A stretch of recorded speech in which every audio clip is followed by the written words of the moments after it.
Okay, so some of the steps I take before I apply my makeup um, helps me preserve my skin. Just like the steps I take before I put bleach in my hair help me preserve my scalp and like the healthiness of my scalp. So when I already washed my face, of course. I always start with a clean face. I then go in with my beauty, and I'm still trying to figure out which order I choose to put my Beauty in the City products. I'm still trying to figure out how like under my skin, which order allows a more flawless makeup application. And so right now, I like to start off with I wash and tone my face.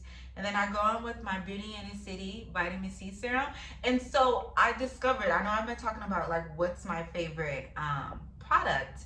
And the ooh, that came out funny. My vitamin C serum by Beauty in the City is definitely, I think, hands down my favorite product. I've been seeing such a difference in my skin tone and then like my dark spots. I feel like the camera is making them look really bad, but they don't look that bad in person. They definitely have lightened up.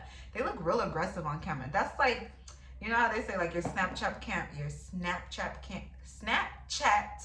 camera and your Instagram camera, like, and then your real camera make you look different. This is like looking really dark. In real life, it's not that dark anymore. But it looks really dark on camera. But yeah, so to prep my skin, but also to create a barrier for my skin, I start off with my Beauty and the Sea serum.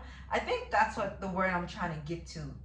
Creating a barrier for your skin, between your skin and your makeup, helps with keeping your skin healthy. Just like creating a barrier between the scalp and the bleach or the products you put in your hair, it helps you maintain a healthy scalp.